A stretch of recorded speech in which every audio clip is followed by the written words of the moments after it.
Welcome to People Are Everything, the show where I ask my guests, who are the 5 people that have shaped the person you are today? And today we have Monsoon Pabrai. Monsoon's a bit of a big deal for me.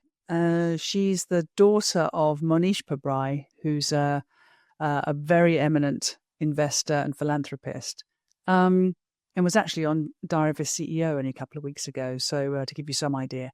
And she's a chip off the old block, as you'll come to see. But before I get started with Monsoon, I just want to explain something. There's actually only 4 people for Monsoon. She did have 5. But one of the people that she discussed on this show, I guess, got a bit of stage fright. So we've actually removed them because that's what they wanted. So I thought rather than lose the thread and the whole kind of vibe of this conversation, I thought I'd just fess up and tell you that there's only 4. But I hope you find the balance of the podcast well worth that particular edit. So, yes, here's Monsoon talking about the 4 people that have shaped the person she is today. Enjoy.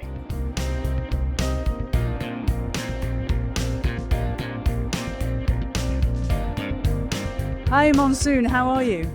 I'm doing well, Julia. How are you doing? I'm all right, actually, although I've got a little bit of remnants of a cold. I keep moaning about this. I'm when people say, how are you? You're supposed to say just, I'm fine, aren't you? But I don't do that. I go, I've had a cold. But how have you been?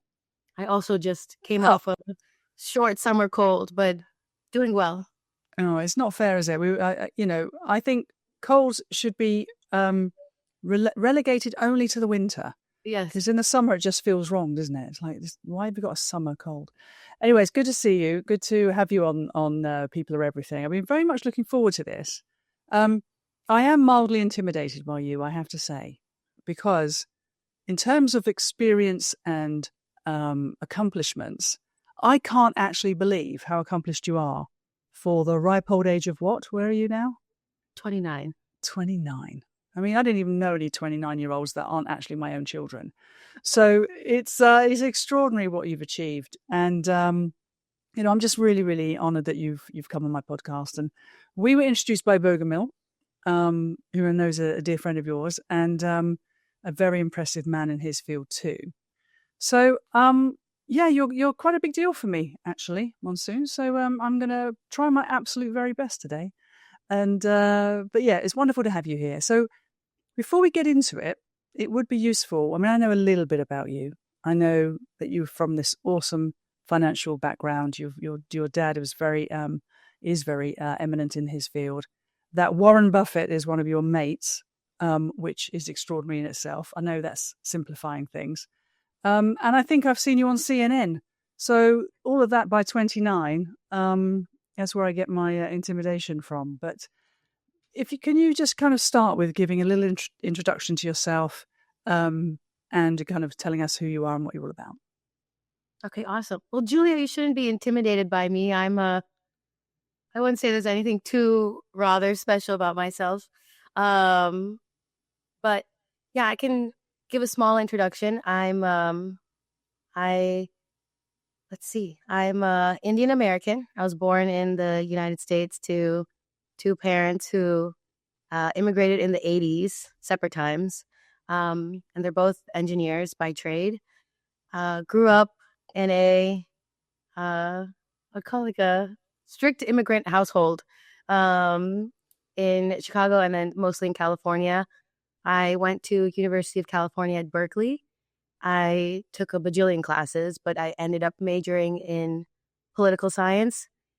Then I we can talk about how this happened, but I worked at a hedge fund right out of college called Dalton Investments. Awesome firm, awesome people. I think it's rare to find good people in finance. So really glad I was able to work there. After I worked there for 2 years, I worked at a beauty tech nail painting robot startup. It was me and 6 engineers. That was really fun.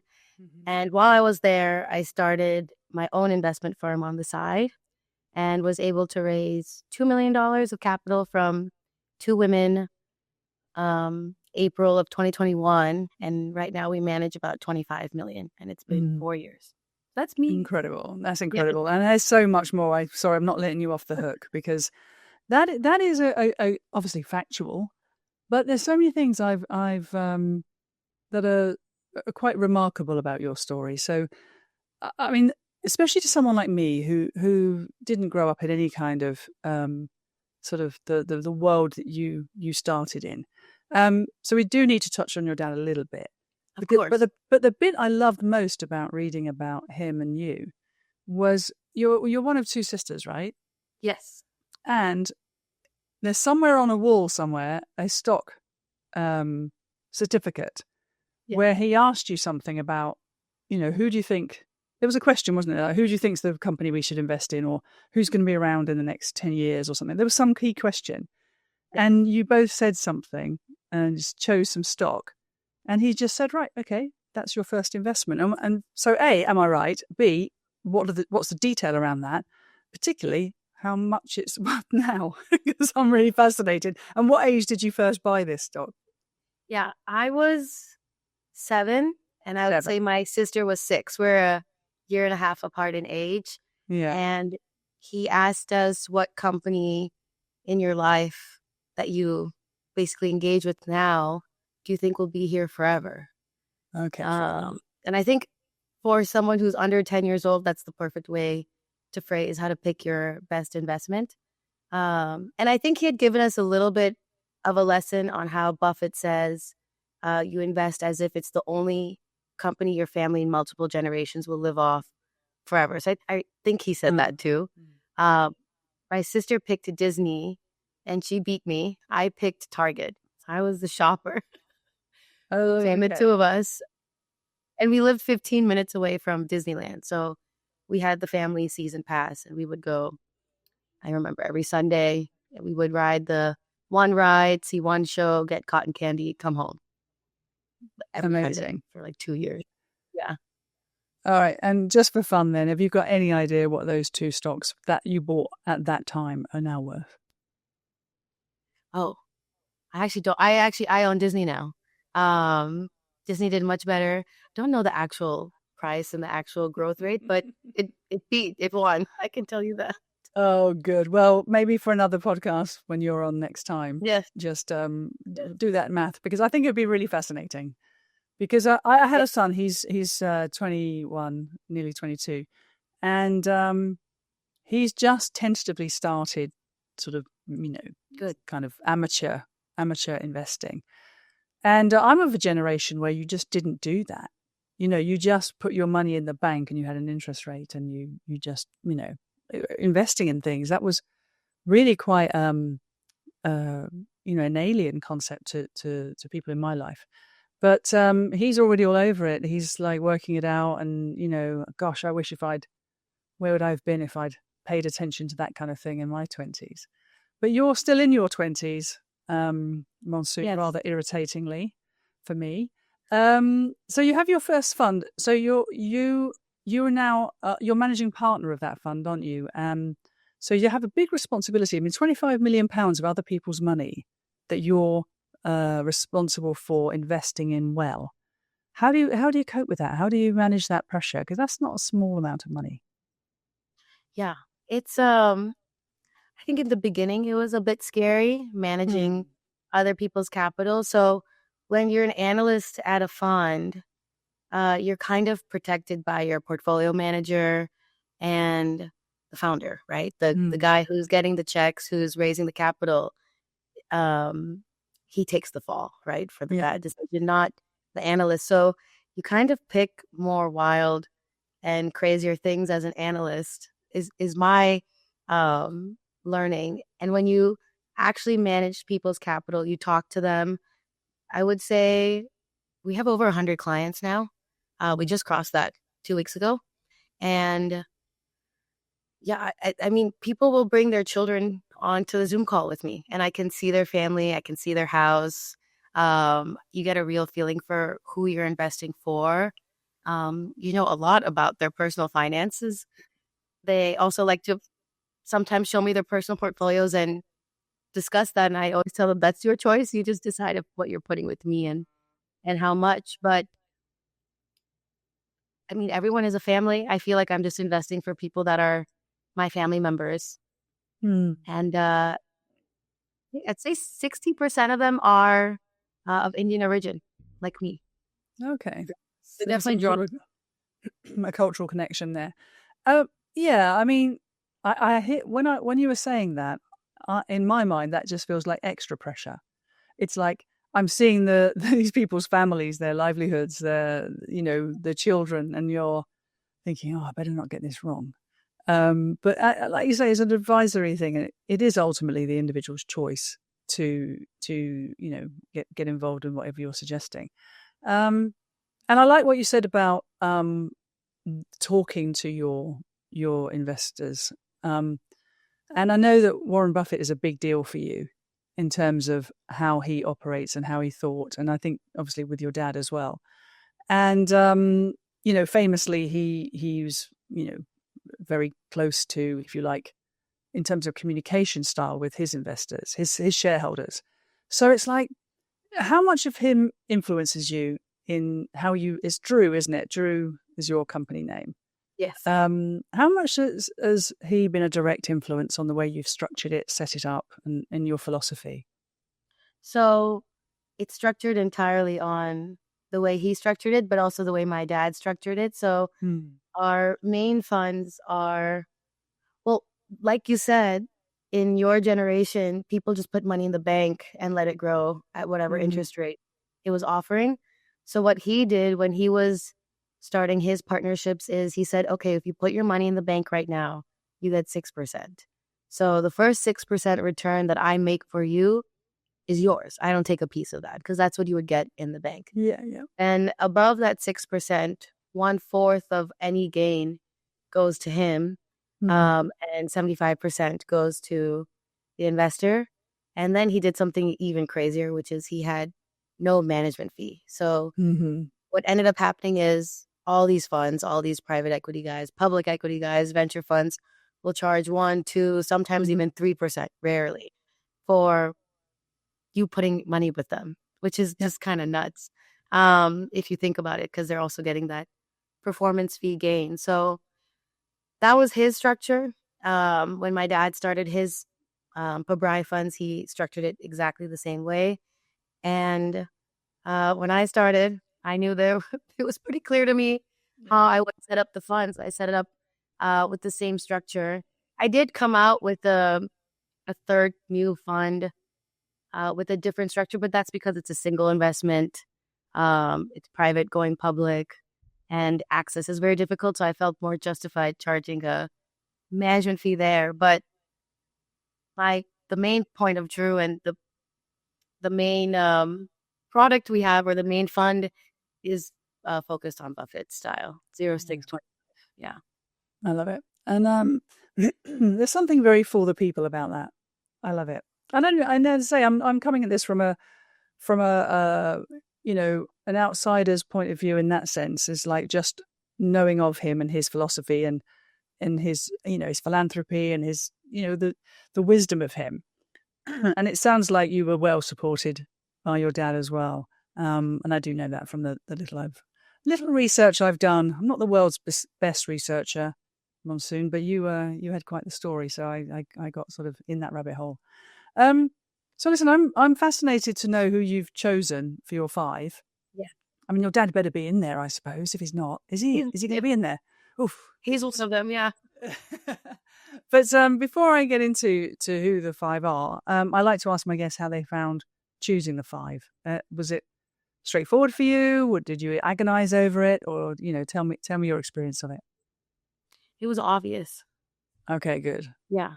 I'm a big people person. Anytime I reflect, I know exactly who's influenced me, how. So it was a fun and exciting prompt that you have, and I'm excited to answer it. Very good. All right. Well, listen, shall we just get into it then? 2 is my mom. Mm-hmm. Yes. All right. And what's her name? Harina. Harina. Lovely name. Yes. They all are. Okay, Harina, tell me about her. You cannot mess with her. Okay. She's, I think in ways most mothers are nurturing and loving, she's tough. Hmm. And it was her dream that my sister and I both become engineers like her, and neither of us became engineers.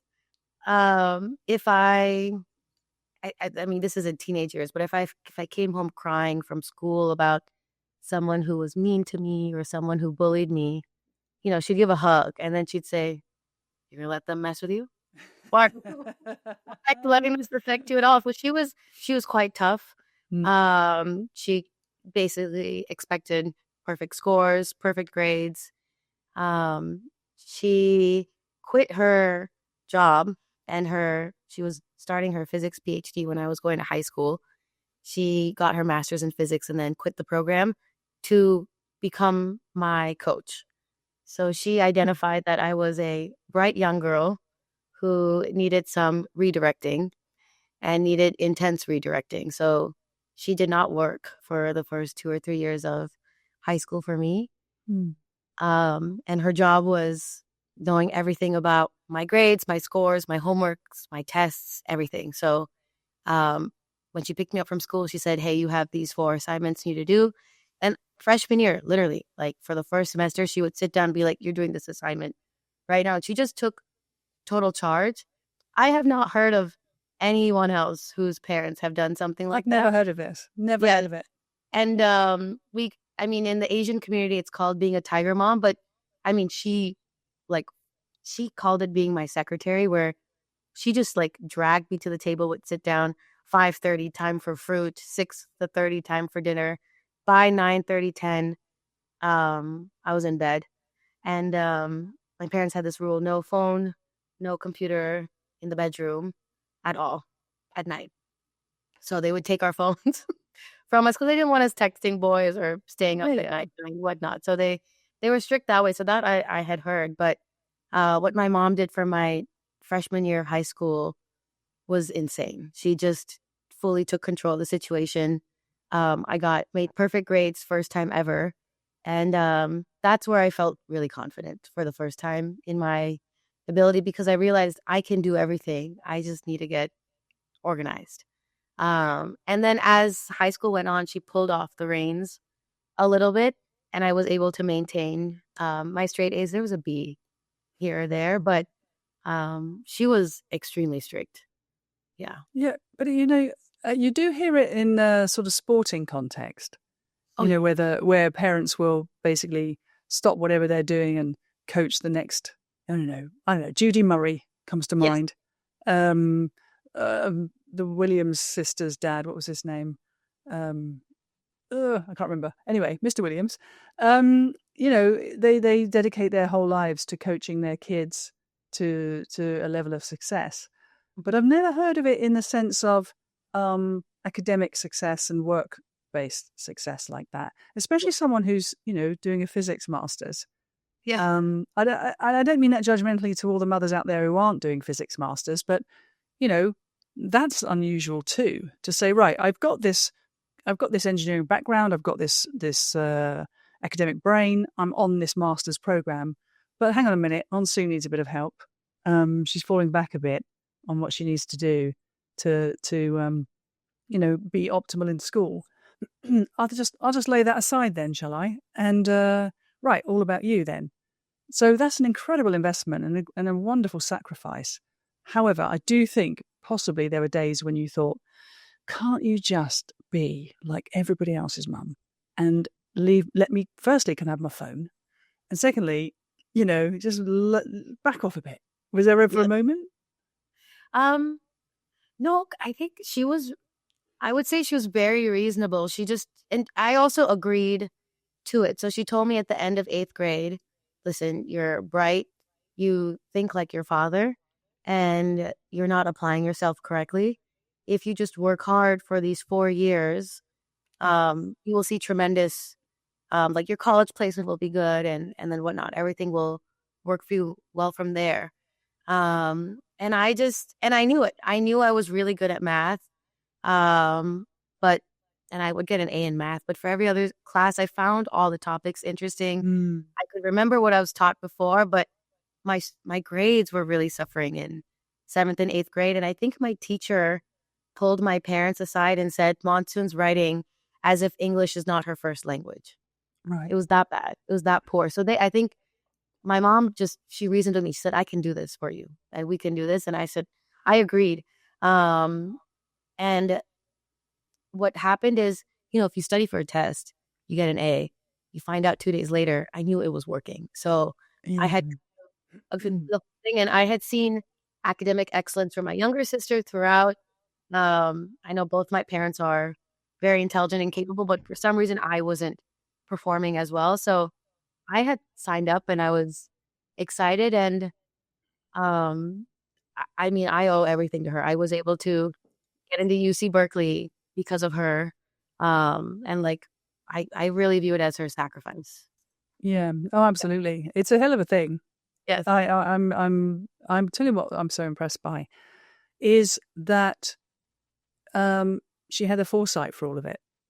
Like, I love that what you said. If you just do this for the next 4 years, you're gonna be set. And I think as parents, it's such a difficult balancing act of being, we call it the helicopter mum over here. I don't know if that's the same thing in the US, but it's that how far do you involve yourself with your kids versus allowing them to kind of, discover themselves, be themselves, and whatever. But I must admit, I'm not as structured as that. But I guess I've been a sideline coach for both of mine. Been very invested, very careful, and kind of watchful, and little nudges here and there. And I often worry that, without that, so many kids really, if they don't have that investment from a parent and that watchfulness from a parent, just how on earth do they navigate the world of work now and the world of education? Because it's so much more pressure than it was in my day. Back in my day, Monsoon, you'll be appalled. School was very optional. It was like in my childhood was I went to school now and then because I wanted to see my friends and maybe have the odd school lunch, but there was certainly no real pressure for me to go or perform in any way. The 70s and the 80s were very, let's call it, loose when it comes to education and achievement. And I think only one person per class went to university. So it's a different world now, and I think it's such a competitive world. And for your mum in particular to have that foresight, you do it. You owe her everything, Monsoon. So I hope you're very much looking after her. Yes, I do. Oh, she sounds amazing. And can I ask, is she what's her sort of origin story? Was she born in America? Was she born in India? Where was she born? She was born. So both my parents were born in Mumbai, Okay. in the 60s, and so she came for her engineering master's to the U.S. in, I want to say, September 1989. She, I don't know, it was a 1 year, 2 year program. And then a year later, she had an arranged marriage to my dad. They were arranged and then they agreed to marry each other, whatever they would call it. But she got married. Match-made. They were they met through a newspaper advertisement. That's still popular with Indian couples now. It's kind of funny. So she came to the U.S. in 89. She did her master's. She was working at Motorola, and my dad married her because she was so cool.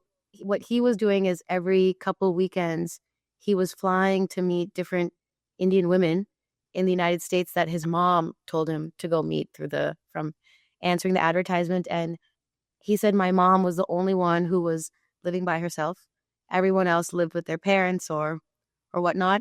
And my mom paid for the hotel that my dad stayed in for the weekend. So he said I think it was refreshing for him at that time to be such an independent woman. And he told her at the end of their weekend together, he said, if you get a call from me tomorrow, Monday at lunch, you'll know I'm interested. And if you don't hear from me, I'm not interested. And my mom said he's definitely going to call me. And then I think at the airport itself, he he called her and said like, "Oh, I'd like to marry you." So Oh, they wow. spent 2 days. It was crazy. And I think it takes friends my age 3-4 years to date someone before they're ready to decide on that partner. But he definitely married her because she was so, I think, headstrong and independent and so different from, I'd say, Indian ladies at that time. Amazing. I Yeah. mean, okay, so I mean, I've spent some time in India. Did I tell you that ever? I don't know. But I've spent some time in. No, I lived in Mumbai for nearly 5 years. So I Wow. have I have a lot of affinity with India. My father grew up there. Both my grandparents grew up there, and I think their parents grew up there. So I feel really at home in India. I love Yeah. Mumbai in particular. I've got a lot of friends there. In fact, I'm going back in October this year to go and say hi. Good. But so I understand culturally, it kind of feels a bit strange to other people to go, arrange marriage, but actually, what it is parent meddling. Yes. It is. That's all it is. It's parents going, I think she would get on really well with him, and he would get on well with her, and they're from good family, and blah blah blah. Let's just kind of orchestrate this and puts a little bit of parental pressure on this being the outcome we want. So it's not as clinical and I don't know, sort of, what's the word I'm looking for? It's not as forced as it can sound to people who aren't close to how this works.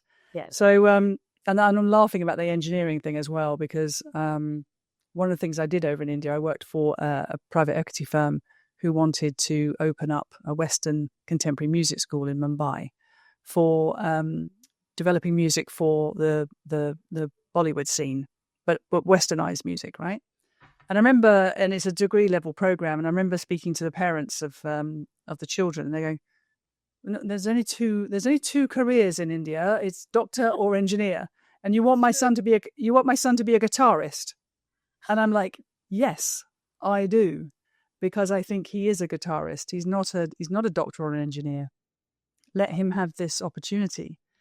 So I remember those conversations in the early days of opening that. How, I don't know, unusual it was to have that kind of a career choice. But no, she sounds amazing. I love the sound of him kind of going, a woman of means, a woman of great independence, and obviously the force of nature that they both are now, and creating the two of you. They must be quite pleased, their family, or whoever put them together must be feeling quite pleased with that union. That is cute. Yeah. It was literally my mom told her mom she won't meet anyone that's under 6 feet tall because they kept pushing her to get married. So my grandma on my mom's side was responding to the ad that my grandma on my dad's side had put out in the paper. It's very funny. Very funny. I love that. I love it. Well, okay. So that's your mum, Harina. Love her. And then, so who's number 3? Let's do my dad. We'll finish up the family. Of course. That's a big one. It is. I do know his name, but I want you to say it because I won't pronounce it right. I'll have a go. Mohnish, is that right? Yeah, Mohnish. People say Mohnish. I say Mohnish. Mohnish. Okay. Yeah, but Mohnish. I think both are fine. Yeah. All right, come on then. Let's hear that. My listeners will be going, okay. He's my North Star. Mm-hmm. That's the best way I would describe him. He, I would say, he recently asked me like, which parent, had the greater impact, and he thought I would say him, and I said my mom. He was shocked. Oh no! Did he? I told him, I said like he was 110% of a father, but I mean that sacrifice my mom did. Yeah. That just makes her 150% of a mom if we're quantifying it.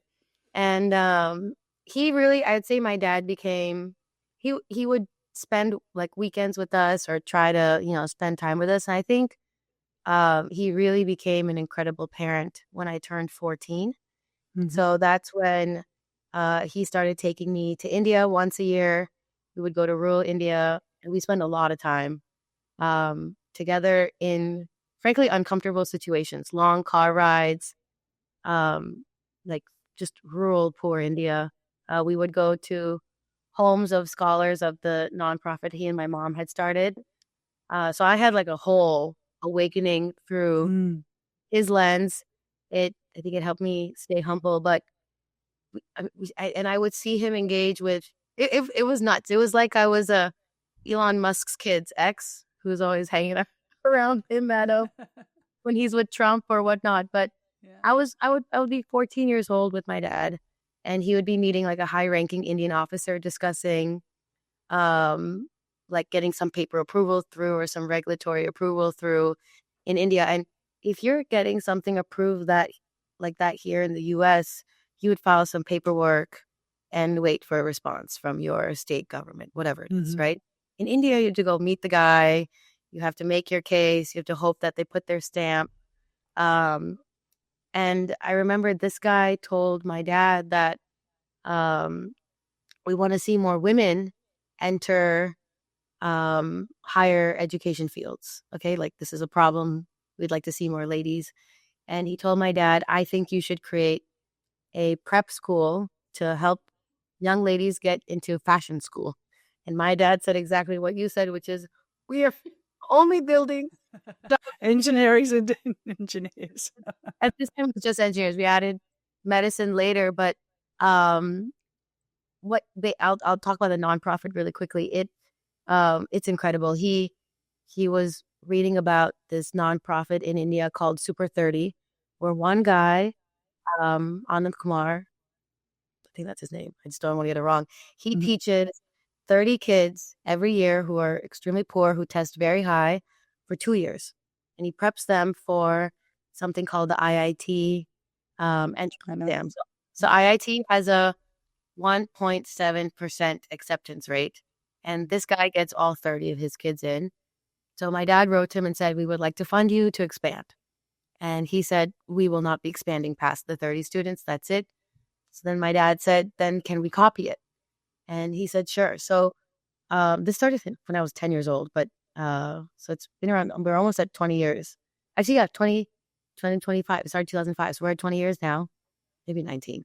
And what they've done since 2007, 2008 is they've tested nationwide for extremely talented young students who come from underprivileged areas. So we look at their caste because the exam gives seats based on caste. So we do look at the caste, we look at their income, we look at the house they come from, everything.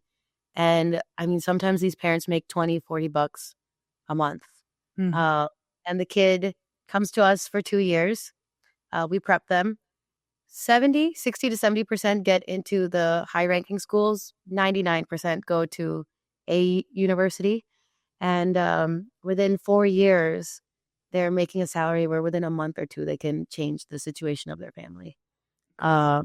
Yeah, even sometimes from their summer internships at Microsoft for 2 months, they can, move out of the house that they were living in or whatnot. So I grew up watching this from 14 years old. And I told my dad at a young age that I don't want any money or anything, but when he passes, I want to be in charge of the nonprofit. I have the logo tattooed on my back. It's my favorite thing, I think, that's come out from my family. I think the number of lives they've changed. We have, my gosh, like 40 or 50 of these students now who are working adults in the United States. I mean, there's thousands in India. Yeah. And it's just fun. I've through that lens, I've been able to see how my dad navigates business. And navigates the nonprofit too. So he always says that the nonprofit field is filled with people who have a lot of heart and who probably who lack the head, who lack the strategy. And we need more business-minded people in nonprofits to run them much better. So in his annual reports, he notes like dollars spent per year per kid, like to alleviate out of poverty. And I think it's less than $2,000 a year we spend per kid to just completely change the trajectory. And we don't expect anything in return. And we ask that they don't feel the need to give anything back, but that they go into their own villages and do whatever they need to there if they feel that they have the time and the means. But there was a power company in India that refused to turn on power for us unless we paid a bribe. Mm-hmm. I know And what you're talking about. Yes. yeah, and he refused. He said, "We will shut down the nonprofit the day we have to pay the bribe. We will do any work around whatever cost it is. We will not pay a bribe in India because part of doing business in India is you have to pay bribes. It's just the known fact and whatnot." So I think what they did is, and I don't know if I have the story correct entirely, but they set up their own generator plant power thing and derive their own power. And they said, screw you to the power company. And they worked around the entire thing. So um, even when we bring an iPhone or two into the country for like my relatives or whatever in India that we're bringing it for, the customs officer stops my dad and says, you to pay a bribe or you to pay a duty. He says, I'll pay the duty. Like we will pay the 100% duty on the iPhone before we pay you to get away. For me, being a teenager watching that has been incredibly instrumental. The other thing my dad says, which comes from Charlie Munger, is no self-pity, no envy. Mm-hmm. So I think while you said that I'm probably the only 29-year-old doing what I'm doing, from my viewpoint, a lot of young people are doing incredible things and are sometimes more successful than me.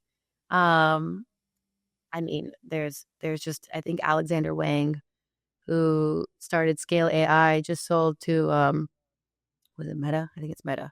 And just like made out with $1 billion. And it's kind of hard to see that and not compare yourself to someone like that. But I think for me, it's just what is someone who's happier or more successful than me or healthier than me doing that I'm not doing, that I need to be doing differently to be like that. So I think it's important to have framework and not to be competitive, but to just be competitive with yourself. So that comes from my dad and Munger. But I think what I really got from my dad was whatever you do with integrity.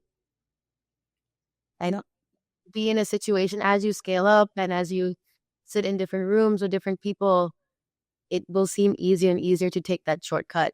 And under no circumstance should you take it. I mean, there's so much I want to say about everything you've just said. Yeah. First of all, the North Star bit, those grounding principles, because they're so fundamental. And I imagine when you're sitting making a decision, it's just almost automatic for you.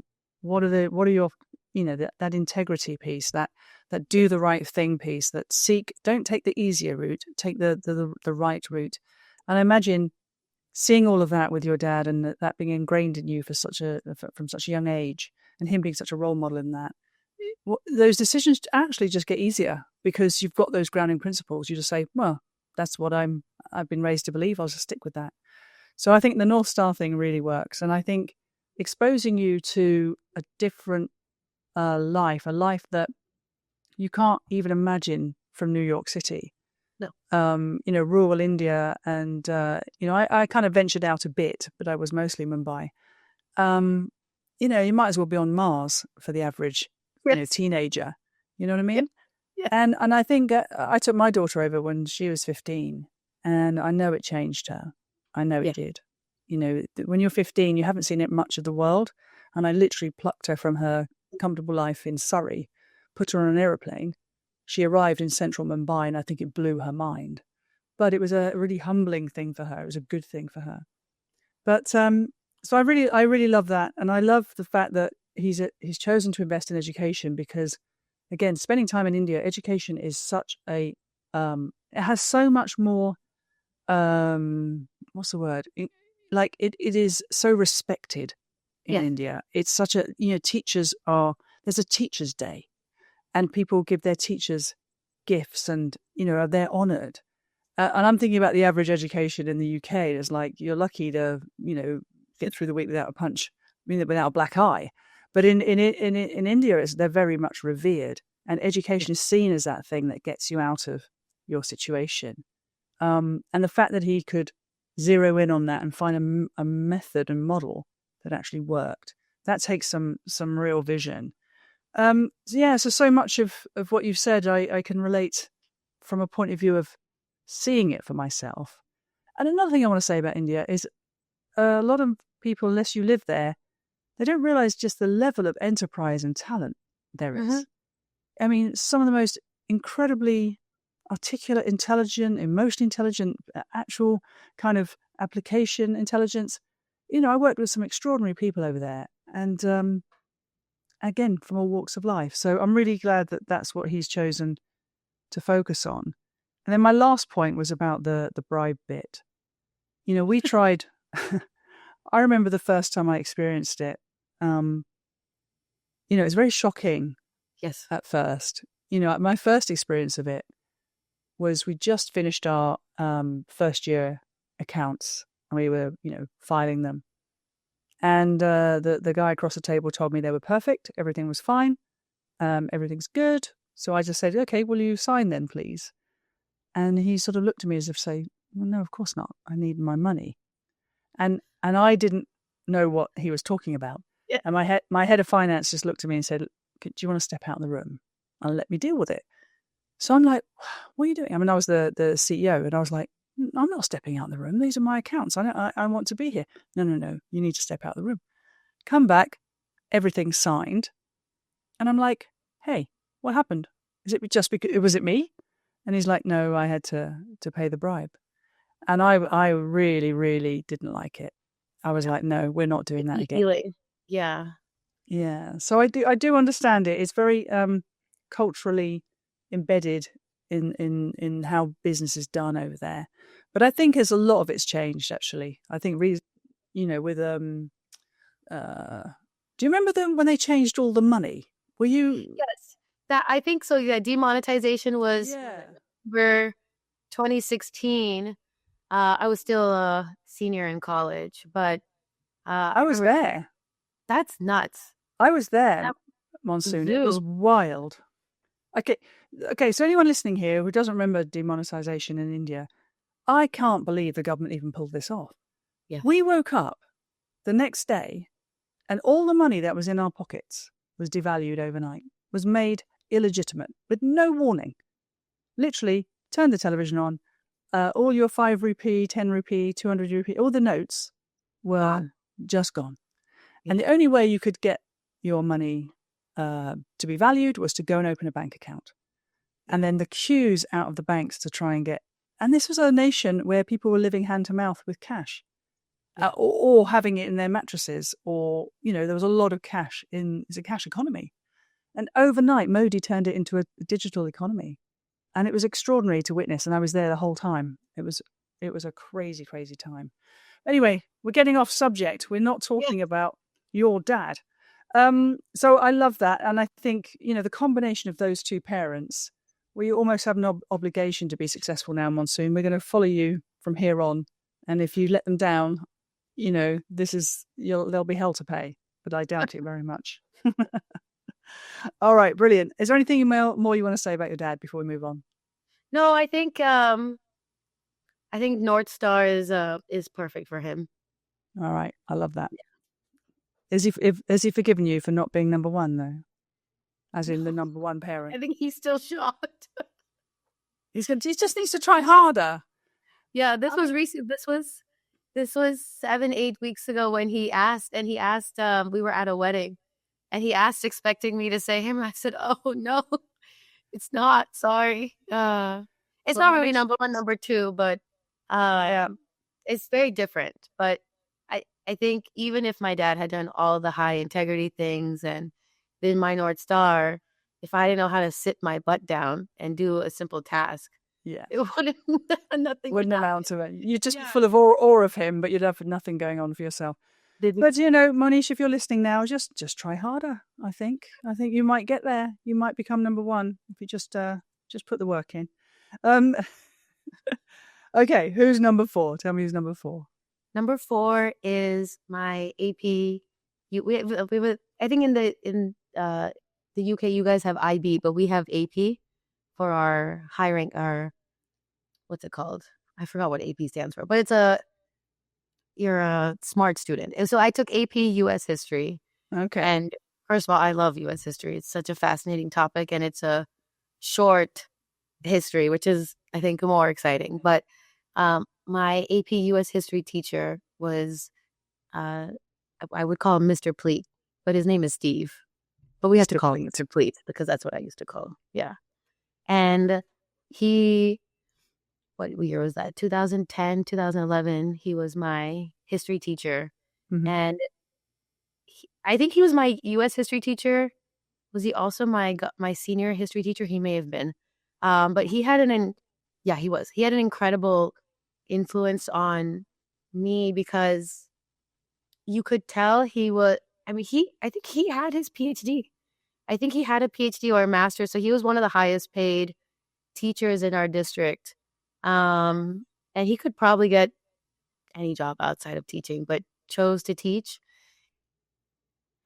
The way he thought and explained things to us, he was probably the one teacher that really treated us like adults. Mm-hmm. He was dealing with 15, 16-year-olds that would make decisions.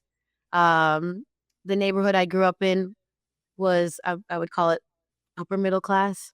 Mm-hmm. Our school was excellent. We were one of the highest ranking schools in the county.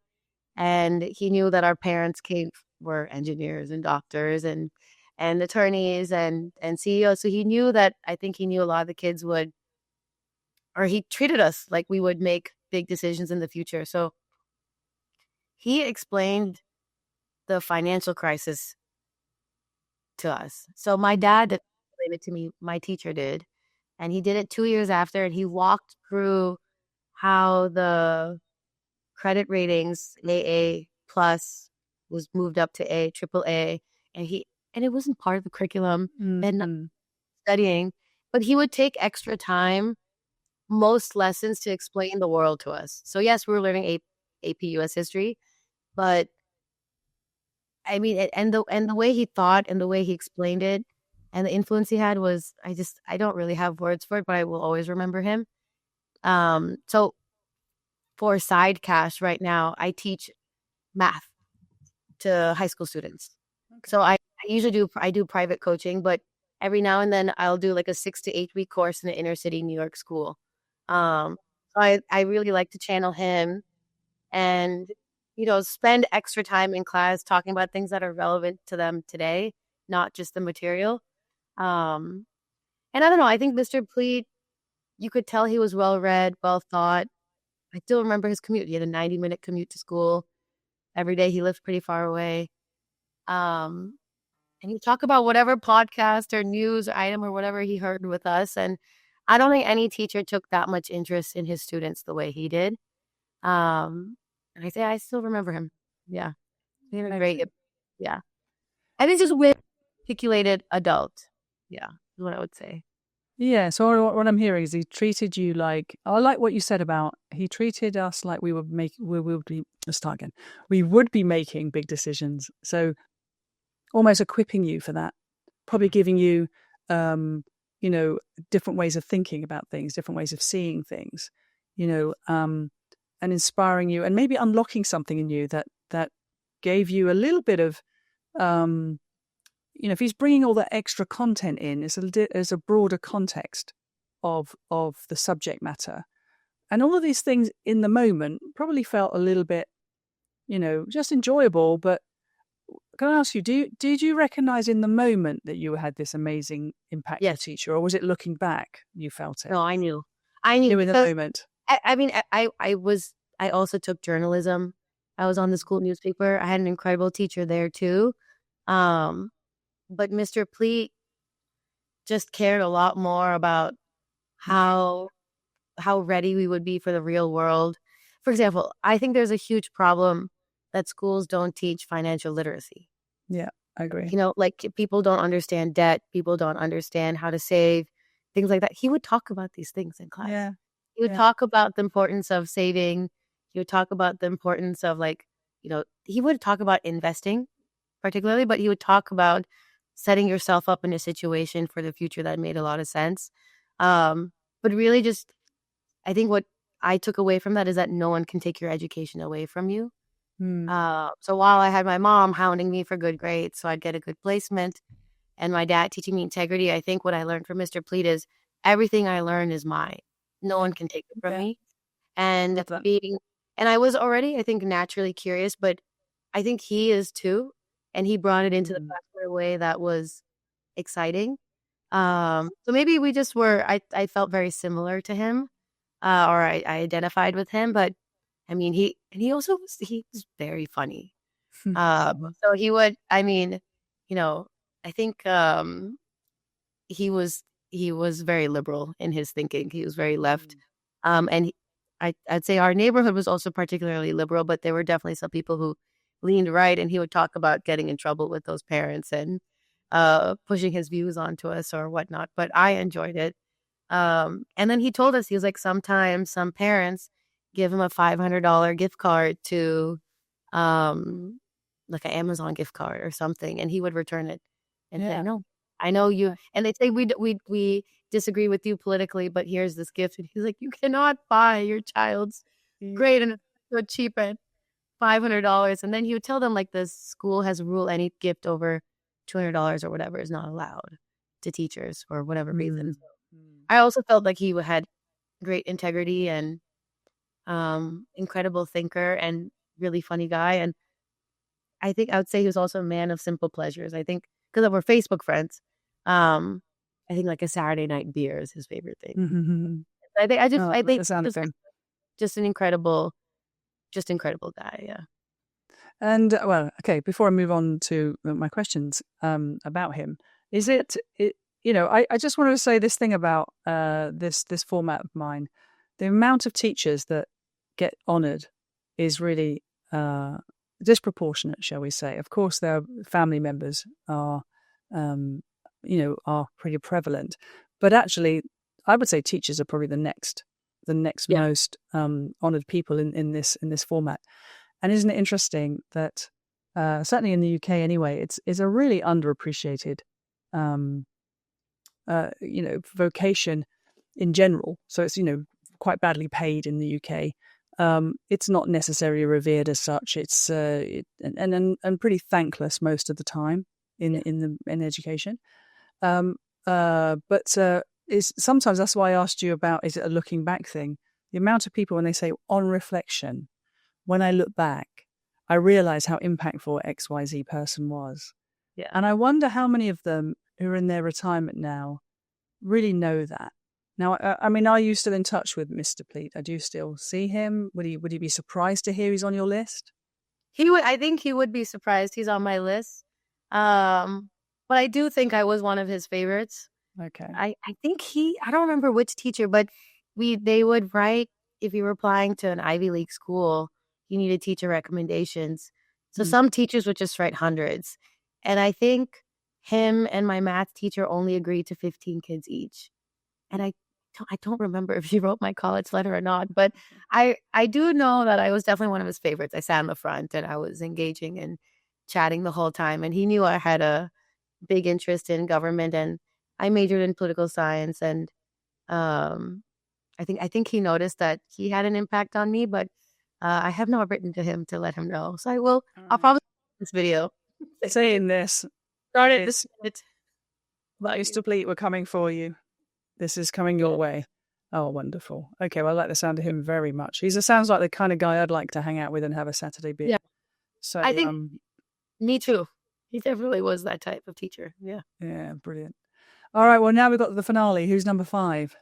It's Munger, Charlie Munger. Okay. It was passed. And it's not Warren Buffett. It's definitely Charlie Munger. So Munger died 1 month before he turned 100, which is nuts. If you think about it, that's just nuts. And what happened was my dad and Guy Spear won a lunch with Buffett. And after that lunch, Warren introduced my dad to Munger. And so we lived about an hour away from where Munger lived. And I'd say from 2008 till, when did he pass? 2022, 23? It would go from once or twice a year to where my dad was starting to see him, I'd say 6-7 times a year. They would do Zoom calls, whatever it was. So I think, and I would tag along for some of those dinners. The one dinner a year, we would, sit very quietly and just listen to what Munger and my dad would be talking about. And he's so cool. I mean, I don't think any 18-year-old would find a 90-year-old that cool. But yeah. Actually, Monsoon, before you go any further, I'm just wondering how many people listening now actually understand the relationship between Warren Buffett and Charlie Munger. Can you just kind of give the little pocket summary of that? Yeah, so they both grew up in Omaha. Munger is 6 years older than Buffett. So they didn't overlap in school. I think Munger worked in Buffett's dad or grandpa's business or something like that. So they had their families, I think, kind of knew of each other. There was a family, the Davis family, that was close to both boys and brought them both to dinner at their house and made them sit down in their 30s. I want to say 30s, maybe 40s. And they hit it off like right away. And so I think Buffett had already started the Buffett partnerships, and then Munger later started the partnerships. So they both were investing capital. I think they were soulmates in a way. And while Warren Buffett is the chairman of Berkshire Hathaway, Munger was the vice chairman.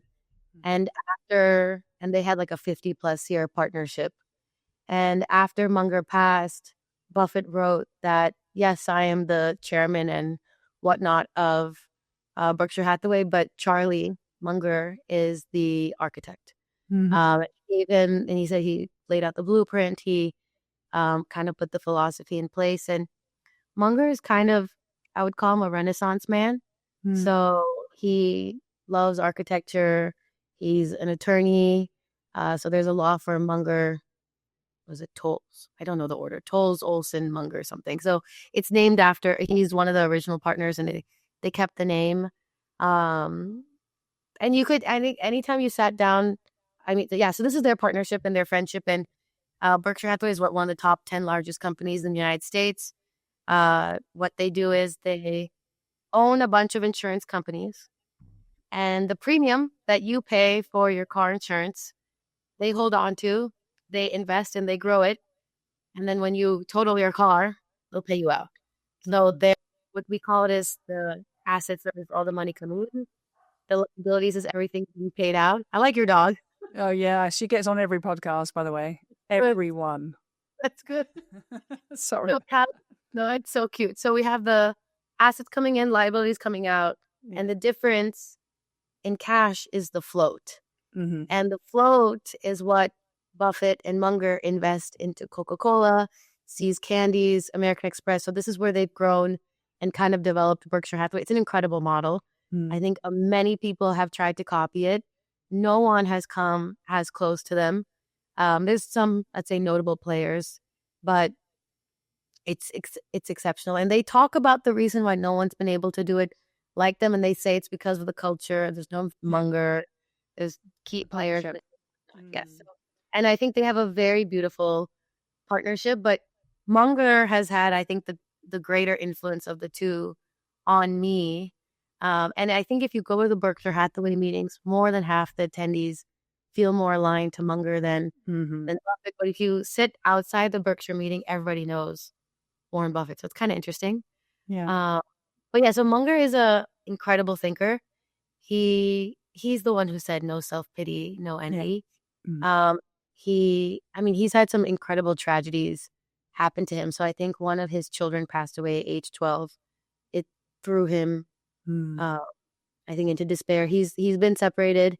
He was divorced. He had a cataract surgery and went blind in one eye. So he's had a glass eyeball for the last 10, 15, 20 years. And he's completely unaffected by these things now. And he just says, oh, it happens, whatnot. He's had kind of crazy accidents. His wife, love of his life, passed away, I think, falling down the stairs, and was fine.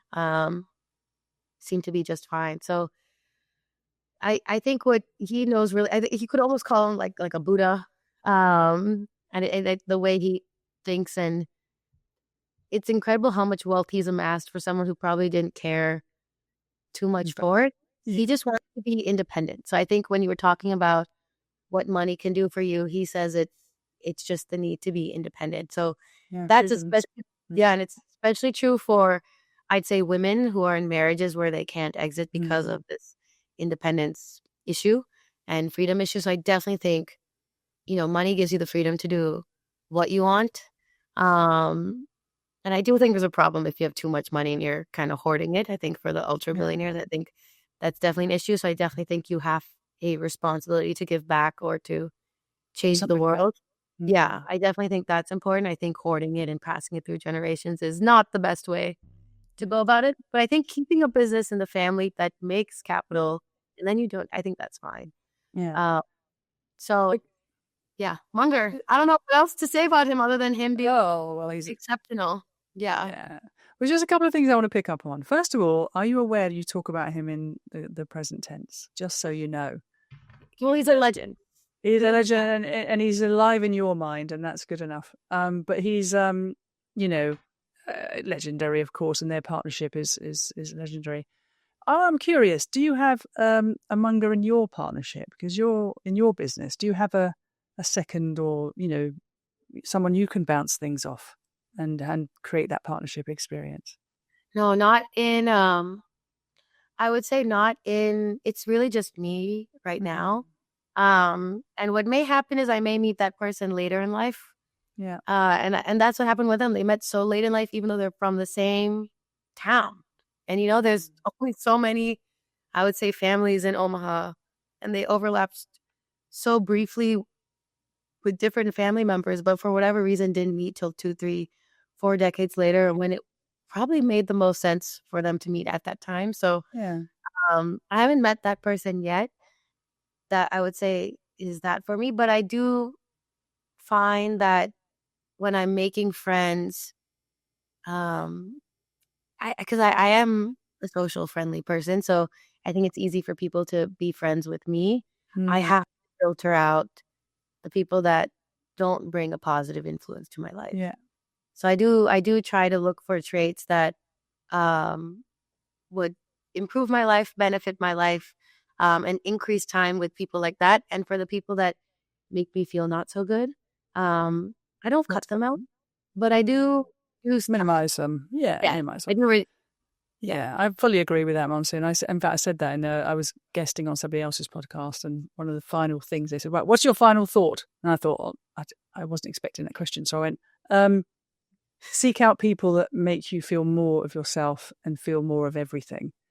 And, avoid the ones that don't. There's 8 billion of us to play with. So you just be very careful who you bring close. And I'm the same. I've got a handful of really close friends that I've known for 20, 30 years. And yet you would say I'm a very social person. I know a lot of people, but very few people get to get the son of, I don't know, the real you close to me. Yeah, the real me. I mean, what does that mean anyway? It means where you feel you're safest, I think. I talk a lot about safety in friendship. And I think it's one of the most valued thing. If you have a friend where you feel safe to be your absolute self with, that's a pretty rare gift. So I think we're on the same wavelength about that. All right, brilliant. Well, listen, we've come to the end of the 5. Fabulous choices. I mean, you are very blessed, Monsoon. I am blessed. That and I love the fact that you know it and you say it and you own it, but you take it and you don't just say, yeah, I'm blessed and aren't I lucky? You're like, right, what do I do with this then? What good can I do with this? How do I pay all this forward? Yeah. And actually I have 3 sort of signature questions in this format. One is, what do you recognize? I'll summarize them first, and then we're going to do all 3 separately. But okay. One is, of all these wonderful influences, what are the really strong characteristics you think you personally taken on board for you? So we're going to answer that in a minute. And then the next one was, how are you paying this forward? All this incredible investment and opportunity that you've received from these wonderful people. And then the third, and I hope you've prepared for this one, is who shall I speak to next and why? So your brain, if you haven't thought of it, then your brain's going to be double thinking this whole time. But so good. So let's go back then. So let's start with that first one. So obviously there's, we've talked about the impact of, your mum taking that sacrifice and seeing your needs, prioritizing them, making sure that you get through those 4 years. You've got your dad as a North Star. You've got Mr. Pleat giving you a natural curiosity for life and learning, which obviously stayed with you forever. Then you've got Charlie Munger, I guess, gave you that grounding principles of how to be in the world that you're in. But those are sort of obvious things we've talked about. But is there something we haven't talked about where you've just gone, do you know what? I get that thing from, who and what? Has anything actually come to you in this conversation that you hadn't been aware of before, or something you just want to summarize? Yeah, I think I don't know. I think I'm excited to be a parent. And I'm excited to start a family because I just can't wait to recreate the magic I had with my parents and my sister. And I think it just feels like the most magical childhood. And I think a lot of people can say that, but I just feel like mine was especially magical. So I'm my partner I'm seeing right now is really bright and also had a tiger mom. So I think we're a bit worried about who will be the tough parent on the kid. Because I think if you have one tough parent, you have incredible. You could have like a very career oriented, high performing, I don't know, adult. But if you have two tiger parents, then you have what I like to joke is a true crime story. So I think balancing that, and because I think my dad was, I mean, he was tough. He was not happy if I got a B either, but he kind of let the reeling into my mom. He was really hard on me on my extracurriculars. So doing well in speech and debate, doing well on the newspaper, doing well in mock trial, and doing well in everything extracurricular to school.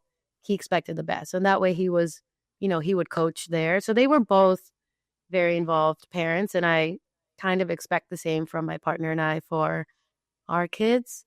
But they weren't as strict with my sister because she was so good on her own. She didn't need it. I think being able to tell which kid needs what is also really important. So as a parent, I'm kind of excited to do the same and really focus on high performance, high integrity, high energy. But I think what's important for me is from Munger and Mr. Pleat is you have to give back. Yeah. And you don't have to give back in huge ways. You can like even volunteering time at schools or, volunteering time with young adults, 16-year-olds is I think the best place anyone age 21 to 100 can spend time and make the biggest impact. So I think we have that with Dakshina too. Like it's just the most important age for anyone. So I really like to, if I want to give back, I'll always lock in on, I think, that period of time. Yeah. Well, a couple of things, Yes. as you'd expect from me. Yes. First of all, I don't think you can overthink this parenting thing, Monsoon. You don't know until that baby's in your arms how you're going to be, how your partner's going to be, and certainly what that kid's going to be.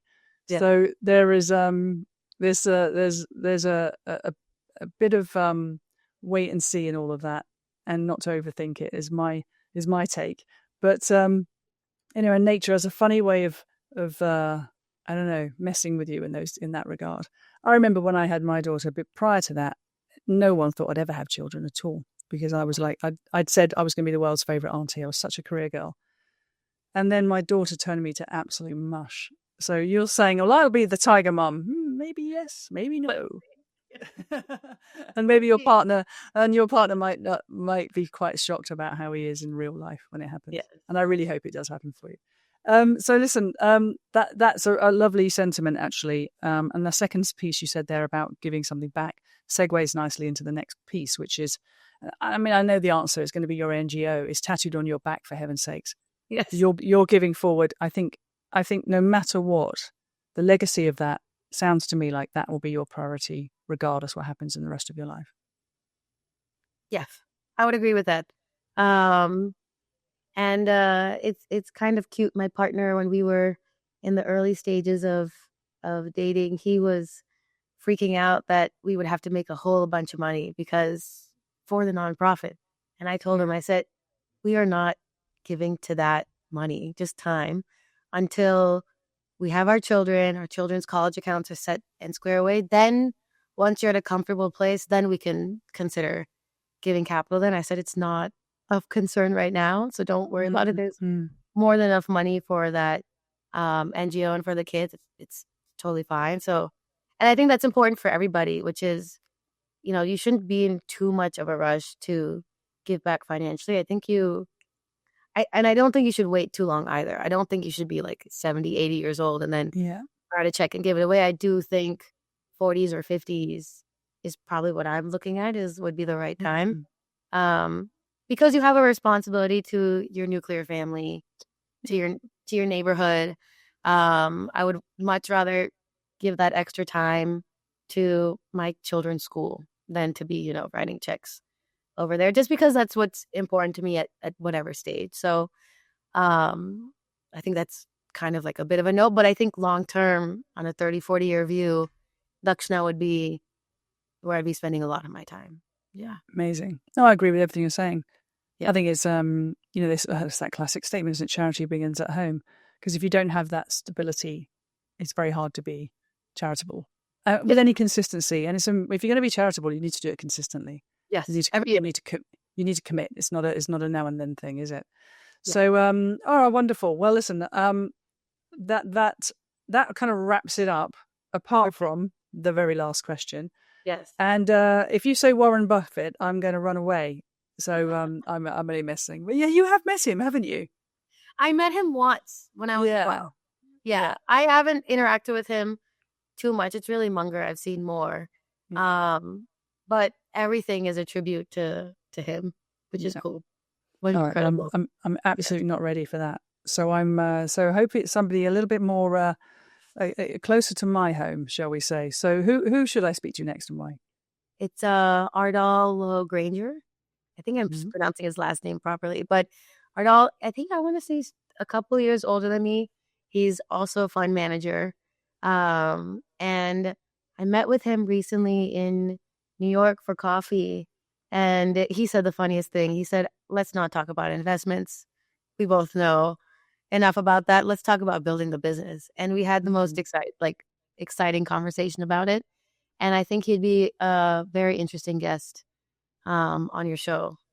Brilliant. Well, help me out. Ardal, did you say? Ardal, Ardal, Ardal. He also just wrote a book. All right. Listen, Len, just send me something after this. Everything.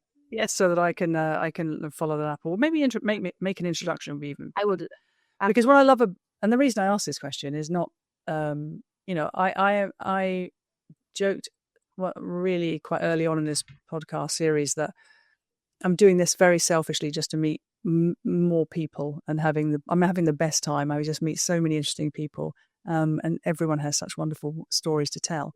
But the joyous bit is that I'm meeting people far outside of my world, and it's such a joy. Unless you're going to be super traveled, it's quite hard to meet people who are not in your direct orbit. Yeah. But with this last question, it takes me off into the strangest of places, and I love it. So it's like traveling without having to leave the room. I think he's actually in your time zone. So. Oh, super! Even better. Yeah. But you get my point, don't you? I don't have to go anywhere.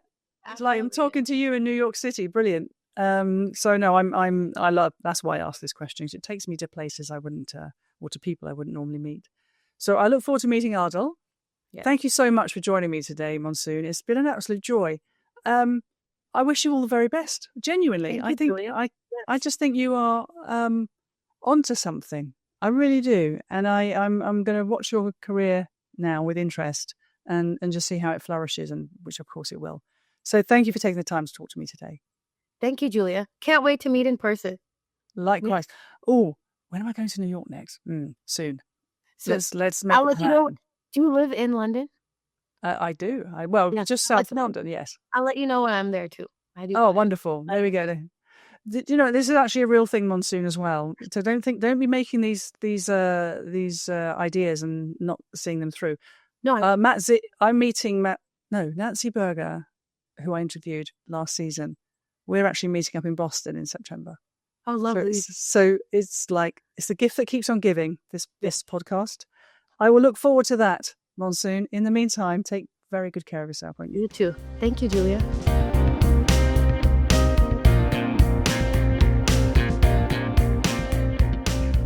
Well, that was the fabulous Monsoon Pabrai there. I told you she was an absolute firecracker. If you like that episode, please like, subscribe, share, comment. Just kind of get involved. I really do like it when you do that. And right, what do I have for you next week? Next week, I have Prune Alain. Prune is from France, and she's a fashion designer. And her choice of 5 is really quite eclectic, shall we say. And she's chosen a fabulous set of people to share. So can't wait to share this one. So that's next week. And until then, have a good week ahead. I'll see you then. Bye-bye.